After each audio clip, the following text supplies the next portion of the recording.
stratégie du coup? Alors, moi, j'ai toujours été quelqu'un d'assez militant. Oui. Pour être très honnête, le diabète a exacerbé les choses parce qu'en fait, le diabète a augmenté mon niveau de conscience. Moi, je sais que quand je suis en hyperglycémie, je peux être plus agressif, plus intransigeant, C'est pas mal pour moins les négos. patient. Il faut éviter. Il faut Ah, plutôt d'accord. garder ses nerfs et une forme de stabilité. Et donc, Ok. on apprend aussi à se connaître un peu différemment, Ok. avec tous les collatéraux qu'on connaît, hein, la goutte de sang sur la chemise quand on est en ouais. réunion. À l'époque, j'étais toujours en costume cravate, donc j'avais toujours les Ah ouais. chemises tachées de sang. Non, mais c'est important. C'était parce pas drôle. qu'effectivement- bah ouais. C'est pas parce que parfois on va laisser un petit peu filer qu'on n'est pas des grands professionnels du traitement de notre maladie. Bien C'est sûr. juste que ça permet un moment aussi d'équilibrer cette charge mentale Bien sûr. et de pas toujours être sous tension, sous pression. C'est ça. Nous, on a choisi parfois d'être un peu plus cher sur le produit industriel transformé. Par contre, vous pouvez y aller, hein, si vous faites un comparatif de prix sur des légumes de saison d'origine France, on sera probablement les moins chers du marché.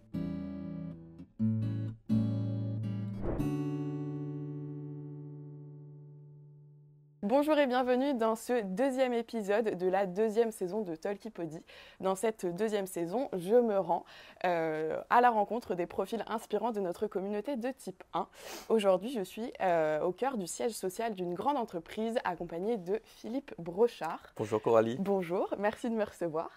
Je vais vous laisser vous présenter ou te présenter, je vais essayer de te tutoyer et nous dire en fait où on est ce matin également. Et attention, ne parle pas de ton diabète tout de suite. Très bien, ça tombe bien. Écoute Coralie, je suis ravi de t'accueillir au siège de la Direction Générale d'Auchan France, qui est une belle entreprise de distribution alimentaire avec des projets singuliers, des projets engagés pour la bonne alimentation. Je suis ravi de pouvoir en parler avec toi. Tout à fait.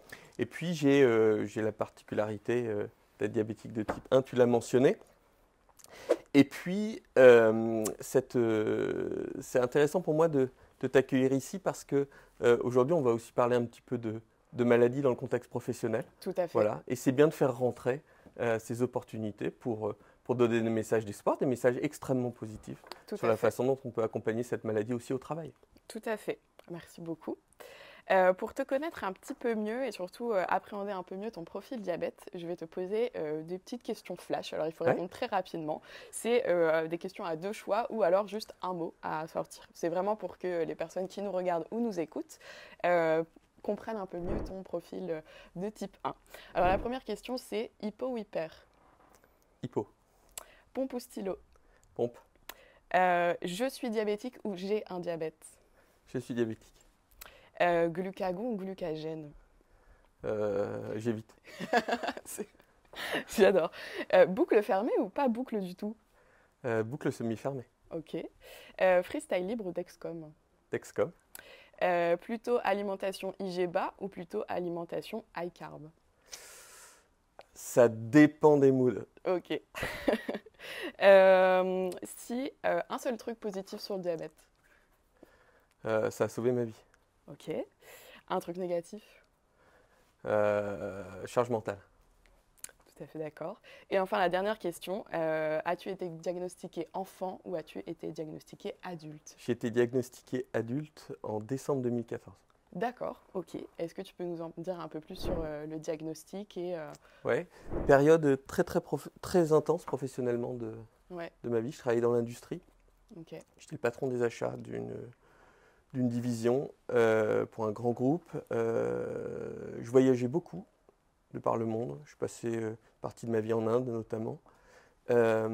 Et donc, perte de poids, beaucoup de fatigue. Je mettais ça sous le compte de la suractivité. Et puis, c'était de pire en pire. J'étais à moins 12 kilos.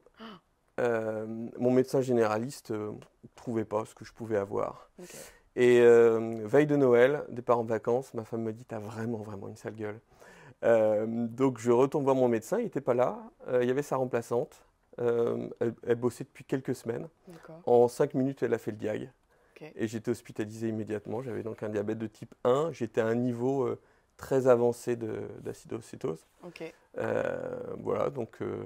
Diagnostiqué en France, du coup? Ouais, Ok, diagnostiqué en avant France. le départ. Ok, Voilà. ok, Et donc, ça, très rapidement, on se met à voir le monde un peu différemment. ouais. Et comment on le voit du coup, ce monde On le voit plus équilibré. C'est sûr, c'est sûr. C'est pour ça que je dis que cette maladie, elle sauve la vie des gens déjà, parce qu'il y a des études très intéressantes qui démontrent qu'un diabétique de type 1 est capable d'avoir une durée de vie plus longue Tout à fait. que quelqu'un qui Tout n'est à pas fait. diabétique de type 1. Donc ça veut bien dire que cette maladie, elle force un équilibre Mm. de vie, elle force à une hygiène alimentaire plus forte. Mm, Et finalement, ça fait du bien au corps. bien sûr. Voilà. Et donc, en fait, cette maladie, dans une période vraiment de très très grande intensité professionnelle, finalement, le corps réagit Ouais. et il provoque un rééquilibrage et un petit ajustement du temps qu'on passe à cultiver son jardin C'est privé ça. Ok. et puis accompagner le développement de sa vie professionnelle. Donc le diabète de type 1 a modulé ta vision de l'équilibre général de vie au-delà de l'équilibre de la glycémie en fait. Complètement, complètement. Moi, j'ai toujours été quelqu'un de très engagé Ouais. au travail. J'ai toujours travaillé beaucoup. Ok. Ça fait partie de mes moteurs positifs. Mhm. Mais le diabète de type 1, il force à s'alimenter plus régulièrement. Mhm. Il force à faire attention à ce qu'on mange. Il impose de dormir un petit peu plus. L'enjeu de cette maladie, c'est d'organiser une forme comment dire, de routine positive Bien sûr. de son alimentation, de son sommeil, des temps de repos. Voilà. Et comment tu as intégré tout ça à un quotidien, on le comprend, qui était déjà très dense. Donc il y a eu une période un peu de pause, d'apprentissage. Le retour en fait au quotidien, alors je ne sais plus quel poste tu avais à l'époque, mais est-ce qu'il y a eu cet avant-après, un peu ce choc des situations qui ne me posaient pas problème auparavant. Aujourd'hui, je vois que je dois anticiper d'autant plus. Est-ce qu'il y a eu un moment où le retour à la vie en fait avec ce diabète évidemment. Et puis alors quand j'ai démarré au stylo. Ah. Comme tout le monde, avec tous les collatéraux qu'on connaît, la goutte de sang sur la chemise quand on est en réunion. À l'époque, j'étais toujours en costume cravate, donc j'avais toujours les chemises tachées de sang. Mais c'est important. C'était pas drôle. J'étais patron des achats d'une BU et donc j'étais souvent en égo, en confrontation positive avec des fournisseurs, des partenaires sur le terrain. Donc les phénomènes d'hypo, c'est terrible parce que quand il faut être au maximum de son potentiel intellectuel et qu'on a une hypo, donc ça c'est un peu stressant. Et puis après, on a tous des réactions qui nous sont propres sur notamment les phénomènes d'hypo et d'hyper. Moi, je sais que quand je suis en hyperglycémie, je peux être plus agressif, plus intransigeant. C'est pas mal pour moins les négos. patient. Il faut éviter. Il faut plutôt garder ses nerfs et une forme de stabilité. Et donc, on apprend aussi à se connaître un peu différemment. Ok. Est-ce que tu as le souvenir d'une négociation particulièrement compliquée, enfin une anecdote d'un moment où le diabète est venu bouleverser un instant alors qu'il n'aurait pas du tout dû bouleverser cet instant précis. Enfin, je sais pas, j'imagine qu'on a des négociations, des réunions avec des actionnaires, ces grands moments très formels où en fait le diabète casse un peu tout et on se retrouve presque à faire des choses, à partir parce qu'il faut trouver du sucre, à demander plein de sucre dans son café, des situations presque ridicules dans lesquelles on se retrouve parce que c'est l'instinct de survie et on doit absolument faire quelque chose. C'est arrivé des dizaines et des dizaines de fois. Okay. À une époque, je faisais beaucoup d'hypoglycémie nocturne. Okay. Ça, c'est terrible. Parce que quand on se réveille le matin. Exactement. Vu qu'on charge en sucre, on ne peut plus se rendormir. Tout à fait. Donc ça, c'est très, très, très compliqué dans un rythme professionnel parce que ça crée beaucoup de fatigue et d'épuisement. Mais je peux raconter une anecdote qui a été marquante, puisqu'elle est aussi marquante pour mes collègues. J'étais président exécutif d'Auchan en Russie. J'accompagnais une séquence de valorisation de l'entreprise avec des experts indépendants. Et ma pompe casse. Donc, je fais ça tout de suite, je ressens. Donc, évidemment étant quelqu'un d'absolument pas organisé sur ces sujets-là, je me retrouve premier jour sans insuline, deuxième jour sans insuline, troisième jour sans insuline. J'ai mal au ventre. Et là, ça commence à être pas bien du tout. Je commence à avoir du mal à marcher. J'étais sur des réunions importantes, des visites de magasins sur le terrain, des échanges de bus. Et là, je me suis dit ça va très très très très mal finir. Et j'étais très focalisé sur mon activité. Ouais. Donc je me suis dit ça va tenir, je vais prendre un avion, je vais rentrer à la maison, je vais chercher un insuline, tout va bien aller. Mais le corps commençait à lâcher fortement. Et c'est là que j'ai découvert une particularité, c'est qu'en fait en Russie on peut acheter de l'insuline comme on commande une pizza sur Uber Eats en France. Okay. Et donc l'assistante de mon DG, en fait, en quelques minutes, elle m'a fait livrer des silos d'insuline au bureau et j'ai pu rééquilibrer très vite. Wow. C'est une anecdote intéressante parce qu'elle fait le lien avec la façon dont cette maladie peut être accompagnée, gérée en fonction des pays. Bien sûr. Voilà, retenez qu'en Russie, on peut acheter de l'insuline. Évidemment, ça coûte très cher. Mais comme on commande une pizza. Tu te souviens du prix Non, je ne me souviens pas. Et aussi peut-être, je me dis là en t'écoutant, c'est que finalement quand on en parle, on trouve plus facilement des solutions, mais je ne sais pas pourquoi la personne diabétique a souvent tendance à mettre le diabète sous le tapis et à le gérer bien plus tard. En tout cas, c'est une problématique que je retrouve chez de nombreux diabétiques de type 1, surtout dans le monde du travail. Je ne veux pas le dire parce que je ne veux pas déranger, je ne veux pas qu'on me considère comme faible, comme moins capable. Et du coup, t'interviewer, c'était vraiment aussi l'objectif de montrer, alors vous pouvez accéder à des postes à haute responsabilité malgré un diabète de type 1. Et ça implique de la sensibilisation auprès des collègues et puis eux sont informés. Et puis j'imagine que maintenant, certains dirigeants sont aussi informés sur le diabète de type 1 parce que je pense que tu en parlais facilement. J'en parle ouvertement. En fait, moi, j'ai pas la volonté de mettre ça sous le tapis, de le cacher. C'est plutôt que je pense qu'on est diabétique de type 1, étant donné qu'on vit avec une charge mentale. Tout à fait. Moi, j'ai la particularité de tester beaucoup de protocoles. D'accord. Parce qu'en fait, ça me permet de toujours rester en dynamique et en appropriation des enjeux liés à cette maladie. Bien sûr. Et en fait, on devient joueur. On devient joueur parce qu'on connaît les points de rupture. On commence à très très bien se connaître. Et donc, on sait ce qui va se passer.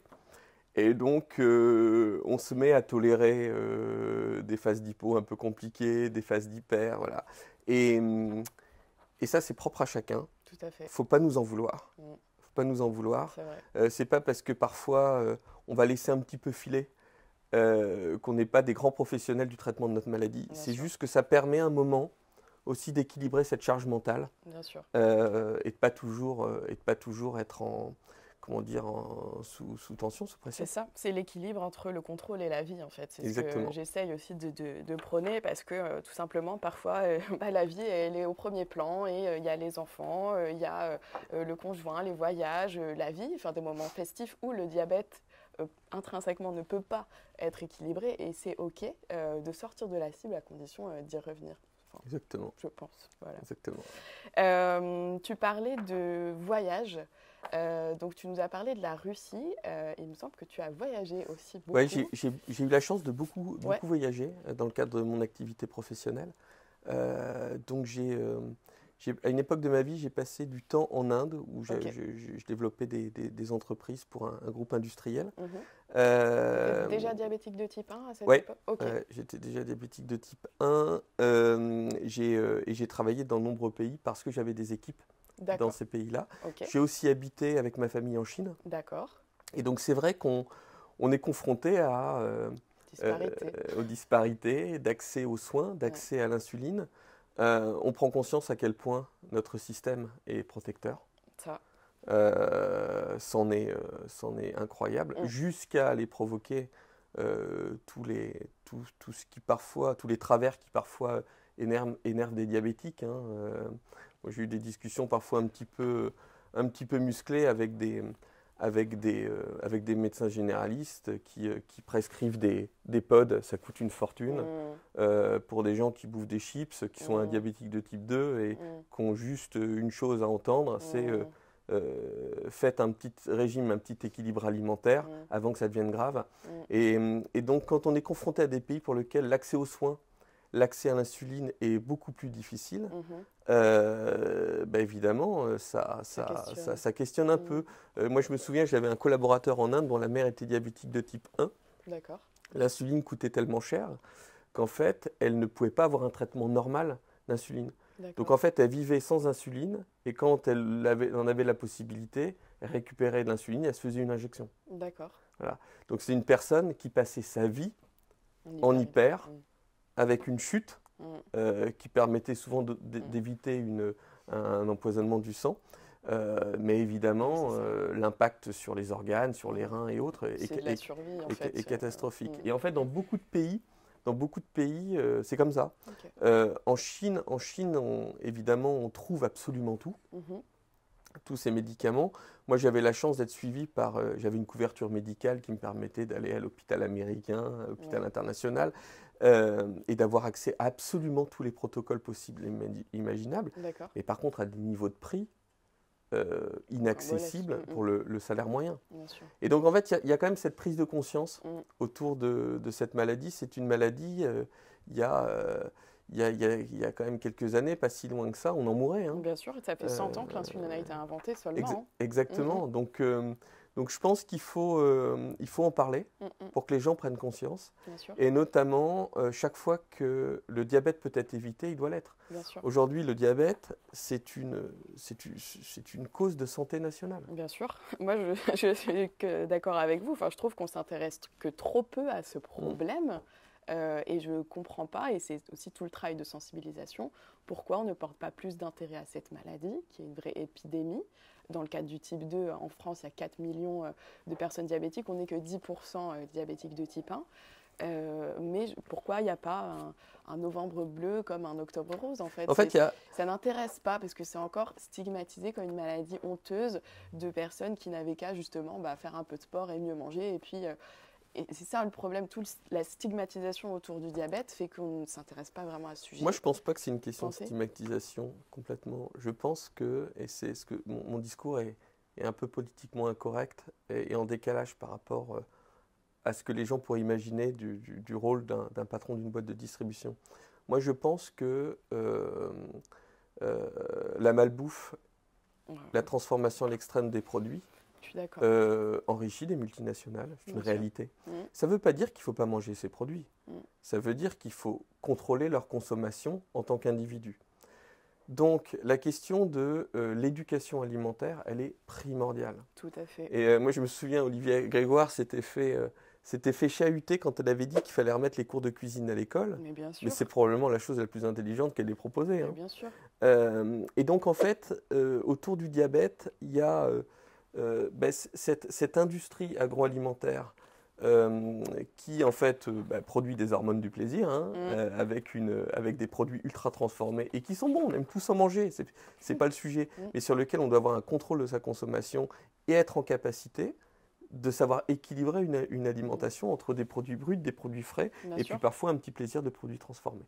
Et puis, on est aussi, et là c'est très politiquement incorrect ce que je vais dire, on est sur une industrie pharmaceutique qui gagne énormément d'argent par le développement de cette maladie. Bien sûr. Voilà. Et on pourrait avoir des heures de débat éthique et philosophique. Évidemment, il faut que la recherche progresse. Évidemment, il faut que les traitements évoluent. Mais il ne faut pas que, comment dire, l'explosion de la maladie, et notamment sur les diabétiques de type 2, finalement, alimente un nouveau modèle économique dont on pourra plus se passer dans quelques années et dans lequel on aura énormément de mal à réduire la maladie, le nombre de patients. Bien sûr. Dans la question de la recherche, et effectivement, je trouve qu'il y a beaucoup de miniaturisation des traitements. Moins la lumière sur greffe, etc. Alors, il y a des choses qui sont en cours, mais j'ai l'impression qu'il y a peu de moyens qui sont donnés à ces thérapies-là. C'est au balbutiement, on en entend un petit peu parler, mais pas trop. En revanche, on entend énormément parler des nouveaux aspects techniques. Et effectivement, parce qu'on est dépendant de ça, on le change tous les 3 jours pour la pompe. Des capteurs, c'est tous les 10 à 15 jours. Donc effectivement, il y a une réalité. De l'autre, sans ça, on ne pourrait pas vivre aussi bien. Et sur la question, et on va reboucler du coup avec votre rôle, ton rôle chez Auchan et tout ce que tu as mis en place dans tes politiques pour cette entreprise, c'est que on parle du consommateur qui est toujours responsable, mais il vit dans un environnement agroalimentaire.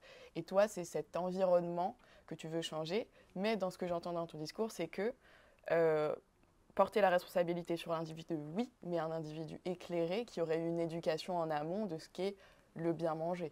C'est ça. C'est ça. Le rôle d'un distributeur alimentaire, c'est pas de dire au consommateur ce qu'il doit consommer. Ouais. Ça, c'est une vue de l'esprit, puisque derrière, il y a des modèles économiques à équilibrer. Et en fait, la question n'est jamais est-ce que ce produit est mauvais ou bon. La question, c'est est-ce que tu le consommes dans le cadre d'une consommation équilibrée, d'une consommation pour ta santé et pour ton plaisir. Donc c'est toujours une question d'équilibre. En fait, quand je suis arrivé chez Auchan, on a mis un coup d'accélérateur. Alors on a une entreprise qui communique peu. On a une culture de... C'est vrai que par rapport à vos concurrents, on vous voit un peu moins. Oui, on a une culture en fait de la recherche de la preuve qui est extrêmement forte. C'est-à-dire que tout ce qu'on fait est toujours extrêmement engagé, extrêmement vrai, en fait, extrêmement sincère dans la conduite des démarches. Et donc, en fait, on a notamment mis un très gros coup d'accélérateur sur ce qu'on appelle, nous, nos filières responsables. Les filières responsables, c'est des produits qui sont souvent bruts ou peu transformés, qui, derrière, soutiennent des véritables logiques de partage de la valeur. Donc, on est souvent en open book avec nos partenaires producteurs, éleveurs, transformateurs. Et c'est des produits qui accompagnent des logiques de transition et de souveraineté alimentaire, qui est une bonne façon d'amener le consommateur à prendre conscience que son acte de consommation a une valeur qui peut être très très forte d'un point de vue sociétal. Bien sûr. C'est intéressant parce que la crise agricole qui est arrivée ces dernières semaines, en fait, elle nous donne raison. On est le distributeur qui a été le moins touché, voire pratiquement pas, parce que les spécialistes de cet écosystème, de cet environnement, savent que Auchan est une entreprise qui est extrêmement responsable. Auchan n'a jamais vendu de poulet polonais ou ukrainien. Chez nous, 100% de la viande est française. D'accord. 100%. Il y a quelques jours, j'avais un confrère qui vendait du canard avec marqué canard français. Tu retournes l'étiquette, c'est du canard bulgare. Ça peut arriver chez nous. Mais tous nos processus font que ça ne peut pas arriver. Donc, en tout cas, le moins possible, et on est extrêmement engagé là-dessus. Chez Auchan, on ne vend que des pommes françaises. On sait qu'il y a une crise de la pomme en France. Il y a de l'arrachage. On sait que les pommes polonaises sont traitées avec des pesticides qui sont hautement cancérigènes. Voilà. Moi, j'ai fait le choix, parce que je sais, de ne pas vendre une seule pomme étrangère. Et donc, quand on est hors saison, j'ai beaucoup moins de pommes que mes confrères. Mais c'est complètement assumé. Et donc, en fait, on a une politique qui essaie d'être responsabilisante vis-à-vis du consommateur. C'est très difficile parce que le consommateur, dans un acte de consommation, il est souvent marqué par le prix de la pâte à tartiner et de son biscuit préféré. Donc, il connaît plus le prix de son pot de pâte à tartiner que le prix d'une pomme française, justement rémunératrice pour un agriculteur. Et c'est pour ça qu'il ne faut pas lâcher ces combats-là. Et en fait, nous, on a choisi parfois d'être un peu plus cher sur le produit industriel transformé. Par contre, vous pouvez y aller. Si vous faites un comparatif de prix sur des légumes de saison d'origine France, on sera probablement les moins chers du marché. Donc c'est un marqueur. Et c'est un marqueur qui, on en est convaincu, parce qu'on est une entreprise du temps long, on est une entreprise qui a un actionnariat familial, qui fait les choses pour le sens qu'elle porte, va forcément être positif et fonctionner dans la durée. Et donc j'ai l'impression que ton diabète de type 1, il a consolidé cette vision qui était déjà insufflée dans le groupe. Et toi, à titre personnel, le diabète de type 1, t'a conforté dans ce choix-là et cette stratégie du coup? Alors, moi, j'ai toujours été quelqu'un d'assez militant. Oui. Pour être très, très, très honnête, le diabète a exacerbé les choses parce qu'en fait, le diabète a augmenté mon niveau de conscience des On choses. a un impact direct de ce qu'on mange sur... Exactement. On a le chiffre. En fait, ce qui est assez... notre rapport à l'alimentation est assez étrange parce qu'on voit des chiffres, on voit des glucides. Et un aliment peut... il bouge notre glycémie, donc on peut quantifier ce qu'on mange. Exactement. Et on quantifie l'impact de cet aliment sur nous avec une glycémie. Et cette glycémie est le signe de « je me sens pas bien, je me sens fatiguée » ou alors à contrario, « je me sens bien », etc. Donc, c'est ça. Ouais. Et la chance qu'on a, c'est quand on est dirigeant, qu'on a des convictions, un peu de courage pour faire les lignes, pour faire bouger les lignes. En fait, on peut porter sans aucun complexe des combats pour le bien commun et pour aider les autres. Tu vois, c'est cette anecdote de produits less sugar. En fait, ces produits, ils sont dingues. Ils sont collés. Je vais te raconter l'histoire. J'étais en comité de direction avec mon équipe et l'équipe produit vient nous présenter ces produits-là, évidemment, que je soutenais depuis quelques mois. C'est des produits qui ont été réfléchis pour être en substitution des boîtes bleues qu'on connaît d'une marque nationale bien connue, mais qui est bourrée d'édulcorants. Et on sait que les édulcorants sont des produits qui sont pas bons pour la santé. On déplace le problème. Exactement. Et en fait, on a bossé avec les équipes produits que je félicite sur un produit indice glycémique bas, mais en travaillant sur des mix de farine. Donc en fait, on s'est assis avec des industriels et on a sorti ces biscuits-là.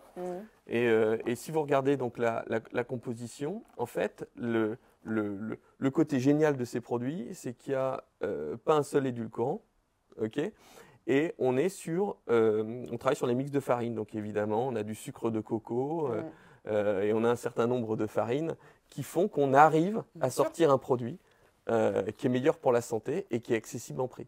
Voilà. Et est-ce que ça ne coûte pas plus cher de faire un produit avec des sucres de coco, des farines Bien sûr que si, mais on est convaincu qu'il y a un marché. Bah oui, bien sûr. On est convaincu que c'est aussi une responsabilité de faire bouger un peu la catégorie produit, parce qu'on peut laisser la place à ce produit bleu autant qu'on veut, mais on peut aussi décider d'être un peu militant. Donc ce produit, il est pricé chez nous au même prix, voire un tout petit peu moins cher que cette célèbre marque nationale bourrée d'édulcorants. Mais ce n'est pas le même produit en termes de qualité. Là, on est sur des produits qui ont été réfléchis et qui ont été aussi pensés sous le prisme de quelqu'un qui potentiellement pourrait être diabétique, qui cherche des produits à indice glycémique bas et qui n'a pas envie de se rendre malade par une surconsommation d'édulcorants. Et donc pendant ce comité de direction, c'est génial, j'ai pris mon portable et je me suis dit, mais là on est en train de faire un truc de dingue. J'ai tapé Fédération française du diabète. J'ai envoyé tout de suite un message à Bastien, qui est le directeur général de la Fédération française des diabétiques. Et il m'a tout de suite répondu. Je pense qu'il a halluciné. Je lui ai dit, écoutez, bonjour, je m'appelle Philippe Brochard, je suis le directeur général d'Auchan France. On est en train de sortir un produit de dingue. Moi, je suis diabétique. Je voudrais vous en parler, peut-être qu'on bosse ensemble. Et en fait, on s'est rencontrés. Et puis de fil en aiguille, on en est venu à construire une relation extrêmement forte entre Auchan et la Fédération française du diabète, avec quelque chose qui n'est pas simple. Moi, je me mets à la place de la Fédération française du diabète. Quand ils m'ont vu arriver, ils se sont dit, la grande distribution, ça va être de la récupération. Et en fait, on a vraiment cheminé ensemble et on a construit toute une stratégie autour de notre collaboration. Et en fait, on n'a jamais parlé de ces produits-là. C'est vrai. En fait, on parle d'éducation alimentaire en magasin. Donc, tous les ans, on accueille toutes les associations diabétiques en magasin. J'ai fait un stand asso dans Super. un Auchan, justement, pour Canon. de la sensibilisation et tout ça. Donc, en fait, c'est top d'être là où on ne nous attend pas, en fait, finalement. Exactement. Et il y a plein de personnes qui sont venues. Alors, effectivement, beaucoup type 2. Mais c'était hyper intéressant de voir, ah oui, j'ai une vague connaissance, on m'a parlé que mon taux était un petit peu élevé, mais... Et ils étaient à la recherche d'informations. Et Ouais. du coup, créer ce lien et aller chercher ces personnes là où elles vont, là où elles sont, c'était d'une puissance Mais bien sûr, énorme. bien sûr. Et puis on a eu des associations qui aussi permettent d'éclairer encore plus ces enjeux. Tu vois, ces chiens qui accompagnent des enfants Oui, pour Acadia. détecter les hippos. Acadia, c'est formidable, Bah, formidable bien ce qu'ils font. Acadia était dans nos bureaux là, avec une petite fille diabétique. On a passé un moment, Génial. on a passé un moment magnifique. Mm. Et ce qui m'a frappé quand on a travaillé avec la Fédération française du diabète sur toute cette sensibilité en magasin, c'est l'impact de l'éducation alimentaire. C'est pour ça que moi je milite beaucoup pour qu'on renforce l'éducation alimentaire dans les écoles. Pour moi, c'est un enjeu de santé publique extrêmement fort. Bien sûr.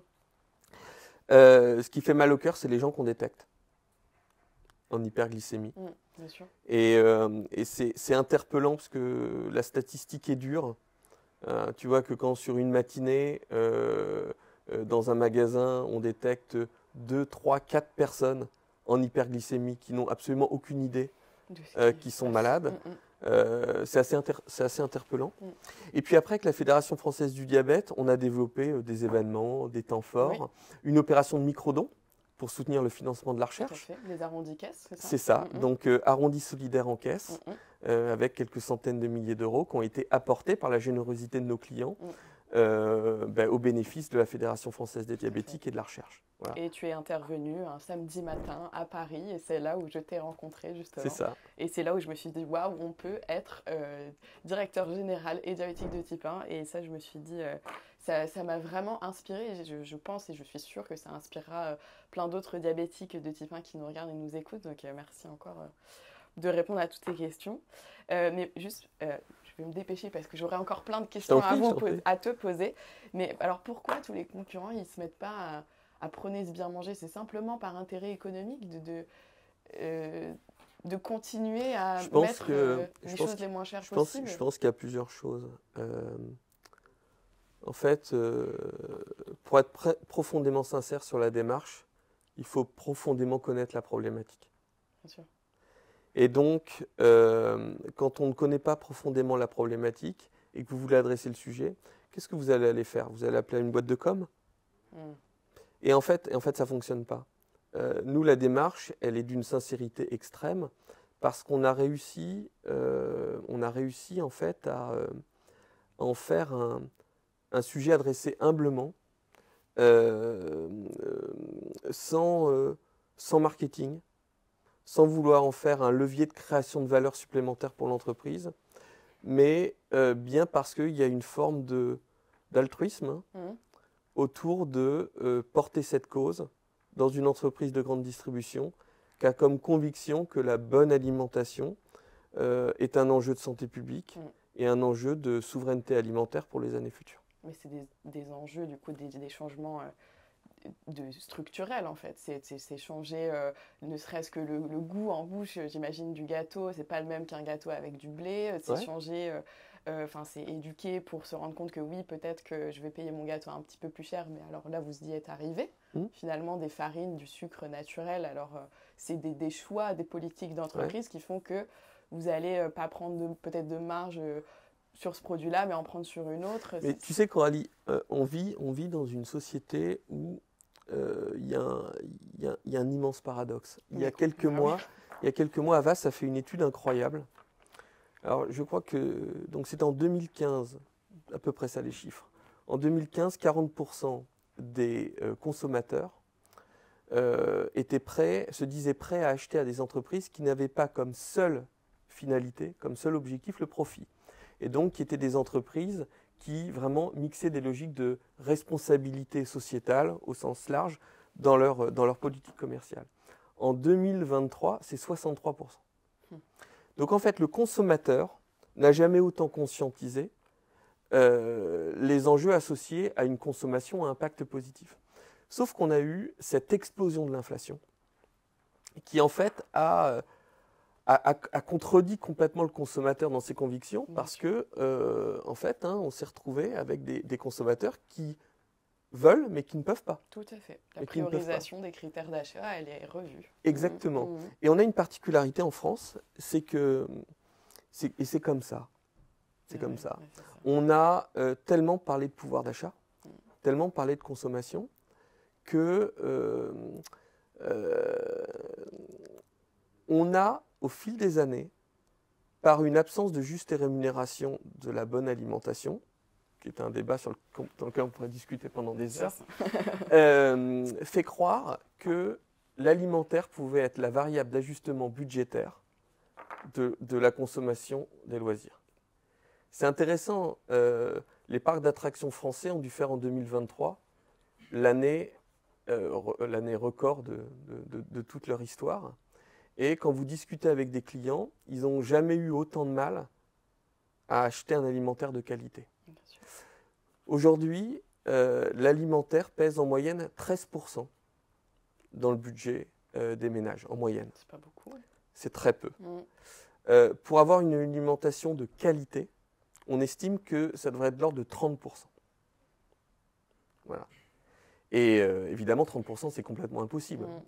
Tout à chacun, prenons notre structure de dépenses, faisons passer le poste alimentaire à 30%, on regarde tout ce qu'il faut renoncer. Bien sûr. Tout ce qu'il faut renoncer. Voilà. Donc en fait, on a ce grand paradoxe aujourd'hui. Et la tentation est évidemment d'aller à la facilité, d'abandonner tout ce qui est un peu militant, tout ce qui coûte cher, tout ce qui consomme des heures à convaincre des consommateurs, sauf que c'est l'avenir de la planète, l'avenir de nos enfants et l'avenir de notre santé alimentaire qui est en jeu. Bien sûr, notre glycémie aussi. Et notre glycémie. D'ailleurs, elle est comment ta glycémie là, Coralie? Justement, je me demandais, est-ce que c'est le stress, Tu vois, moi elle est parfaite, imparfaite. 146. 1,29, voilà. Ah, c'est bien. Tout va bien, tout va bien. Un petit pic de glycémie après le petit-déj, Tout à fait. C'est vrai, moi, tu vois, je l'ai évité. Je ne suis pas encore en boucle fermée, bientôt, j'ai hâte, parce que cette gestion à la mano, c'est ce micromanagement, cette hypervigilance, j'ai hâte qu'elle soit assistée par la boucle fermée. Tu vas voir, au début, ça fait peur. Oui, parce que je suis très contrôle, du coup. Tu es très contrôle. Ouais, laisser le pouvoir à la machine, ça va être un sacré challenge. Ce qui fait peur, c'est de... Moi, jamais j'aurais cru que j'aurais été capable de compter mes glucides. Ah bah ça, science. Et en fait, c'est très facile. Ouais. Avec des applications, et puis en fait, on se rend compte qu'effectivement, notre consommation, on a un peu toujours les mêmes choses qui reviennent, et les produits, on les connaît. C'est ça. Donc, voilà. Très intéressant, ce parallèle diabète de type 1, santé, agroalimentaire, l'environnement dans lequel on évolue, passionnant. Je voudrais venir aux petites questions de fin parce que ça fait déjà un petit moment qu'on discute. Je voudrais te demander quelle ressource t'a permis d'aller de l'avant pour ton diabète. Est-ce que c'est une rencontre? Est-ce que c'est un moment? Est-ce que c'est un livre? Ok. Quand je suis tombé malade, donc j'ai été hospitalisé, c'était le moment de Noël, tous les hôpitaux parisiens étaient saturés, je me suis retrouvé seul en cardiologie le 23 décembre, avec la perspective de voir pour la première fois un diabétologue la première semaine de janvier. D'accord. Un cauchemar. Ah, d'accord. Et par mon père qui connaissait... quelqu'un de la famille du professeur Altman. D'accord. Ce docteur est formidable. Okay. En fait, il m'a appelé au téléphone. Donc, je vous invite à lire son bouquin. D'accord. Je ne connais pas, j'irai voir. Donc, il m'appelle au téléphone et il me dit bon, Philippe, je vais te faire sortir de l'hôpital, tu vas passer à mon bureau et puis je vais t'expliquer, il n'y a pas de problème. Ça va très bien se passer. Okay. Et je suis passé en 24 heures de mais c'est pas possible, qu'est-ce que j'ai, je vais crever, à mais en fait c'est rien ce truc. C'est rien, il faut s'en occuper un petit peu. Et donc le professeur Altman a été décisif dans le démarrage de ma maladie. Après, j'ai une femme exceptionnelle. Voilà, donc quand on est cette maladie-là, faut passer du temps à l'expliquer à son conjoint. Et puis, parce que c'est pas facile pour le conjoint. Pour les enfants pour les enfants. Notamment dans les premières années de la maladie, on peut faire des très grosses hypos. Voilà. Et donc, quand tu te retrouves en perte de connaissance allongé dans la cuisine un samedi matin Et puis, Ça t'est arrivé? ouais, ça m'est arrivé. Et puis, t'as ton gamin de 6 ans qui t'amène un jus d'orange avec une paille, Oh, parce qu'il sait. Voilà, c'est chaud. donc ça devient aussi un élément de solidité familiale. Ok. Mais moi, je dis souvent aux diabétiques de type 1, ne négligez pas la pression que vous générez aussi sur votre conjoint. Et moi, je me rends compte tous les jours. Alors, ma femme est exceptionnelle, je pense que je la remercierai jamais assez de tout ça, parce que c'est celle qui part à l'arrache m'acheter de l'insuline quand je pars en voyage et que j'en ai plus. Voilà, c'est tout ça. Ouais. C'est la personne qui se lève la nuit quand vous êtes en hypoglycémie, que vous ne pouvez plus bouger. C'est toute cette réalité-là. C'est ça. Donc, il ne faut pas oublier de rendre Bien sûr. à notre entourage ce qu'il nous apporte. C'est le besoin d'être entouré et d'être soutenu, mais toujours la question d'équilibre, pas trop non plus posé sur les épaules du partenaire, mais pour autant. Et puis après, il y a toute la bienveillance qui nous entoure. Ouais. Moi, j'ai une assistante chez Auchan, Sandrine, exceptionnelle. C'est la meilleure des infirmières qu'on peut imaginer. Elle s'est renseignée toute seule sur la maladie. Elle s'assure qu'il y a toujours de quoi sucrer. Elle m'a mis une tannée pour qu'il y ait du glucagon dans le frigo et de l'insuline de remplacement. Donc voilà, donc en fait, on est entouré de bienveillance. Voilà. À condition d'en parler. Exactement. À condition d'en parler et de mettre les conditions qui nous aident à exercer notre quotidien dans des conditions qui nous mettent en sécurité, tout simplement. Tu as un petit peu, j'ai du mal à te tutoyer, un petit peu répondu, mais je voulais te demander qu'est-ce que tu dirais aujourd'hui à un jeune diabétique de type 1 qui a lâché complet et qui n'a pas envie d'entendre parler de son diabète. Ok, alors ce que je lui dirais, c'est surtout pas de s'isoler. Donc en fait, il m'envoie un message par LinkedIn. C'est vrai que tu es très accessible. Et je prendrai une demi-heure pour discuter avec lui. Parce qu'en fait, cette maladie, elle rend beaucoup plus fort. Si on la gère et si on l'affronte, en fait, on est plus fort pour affronter la vie. Et donc, toute la question, c'est comment, finalement, on se dit, mais... alors, je parle du type 1. Bien sûr. Finalement, cette maladie, elle est auto-immune. Donc, si elle s'est générée, c'est qu'il s'est passé quelque chose dans votre vie, notamment quand ça arrive tard. T'avais quel âge quand c'est arrivé J'avais 2014, j'avais 34 ans. D'accord. Okay. Et en fait, ça veut dire que la machine fonctionne bien. Ça veut dire que le corps joue ce rôle d'alerte, d'équilibre. Donc, en fait, il faut le prendre comme un signal positif. Ça veut dire, en fait, mon corps, il marche très bien. Donc mon corps, il est à mon service, il est au service de ma vie, et il est au service de mon équilibre et de ma réussite. Et donc, il faut avoir une approche positive du diabète. Après, moi, je vois dans le diabète de type 1, alors je suis toujours un très grand positif. Toujours, il n'y a pas des moments de doute ou des moments où le diabète, il a remis en question. Est-ce qu'il a remis en question peut-être le choix de carrière quand aussi tu tapes, non, jamais. Jamais. Mais quand tu tapes 4 nuits de suite, 4 occlusions nocturnes, les chiffres, d'accord, ce matin. C'est très dur. Et donc en fait, mais on y arrive.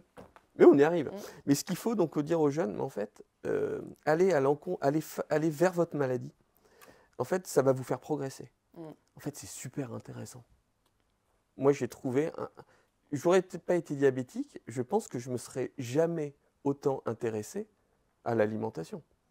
Je serais peut-être même jamais rentré chez Auchan. Je travaille dans l'industrie. Quelle était pour moi l'idée d'aller faire de l'alimentaire? Et en fait, faut le prendre comme un élément positif de la vie, voilà, qui crée un petit peu de charge mentale, qui ne fait pas mourir si on s'en occupe bien, et qui peut vous donner encore plus de force pour avancer. Super, c'est une belle conclusion ça. Et je finirai par la dernière question qui est qui aimerais-tu voir interviewer, alors en personne diabétique de type 1 ou qui gravite dans cet écosystème-là? Donc tu parlais du professeur peut-être, ou est-ce qu'il y a une autre personnalité ou juste quelqu'un de diabétique de type 1 que tu aimerais entendre et dont tu aimerais connaître un peu plus l'histoire? Moi je pense qu'il faut... moi je suis un privilégié. Donc moi je pense qu'il faut donner la parole à des gens qui se battent peut-être avec un peu moins d'armes que j'ai eu la chance d'avoir.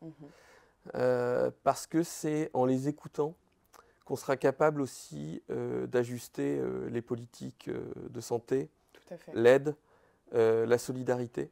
Donc, moi, c'est à eux que j'aimerais donner la parole pour que des décideurs comme moi puissent agir avec encore plus de précision et de discernement sur la façon dont le plus grand nombre est finalement touché. Super. Eh bien, parfait. Merci, Je ne peux que te remercier pour cette superbe interview. Et où est-ce qu'on renvoie les personnes qui veulent en savoir plus sur toi? Sur LinkedIn, peut-être? Ouais, c'est le plus sur simple. LinkedIn, c'est là où on suit ton actualité. C'est le plus simple. Très Et puis aller tester les Bien biscuits sûr. des Sugar. Complètement. Alors, il y a aussi des bars. Hein. Les bars, ok. Les bars il y a Ok, aussi ça des bars marche. céréales. Ah, je vais tester ça. Depuis le temps qu'on en parle, je vais tester ça. Super. Merci beaucoup. Et À bientôt. Puis, à bientôt. Merci. Au revoir. Au revoir. Depuis le tournage, M. Brochard a annoncé quitter le groupe Auchan car il a décidé de s'accorder une pause centrée sur sa famille et un projet personnel. Après plus de 8 années passées au sein du groupe, il vit une transition professionnelle régénérative où il s'investit sur des projets en complète alignement avec ses valeurs.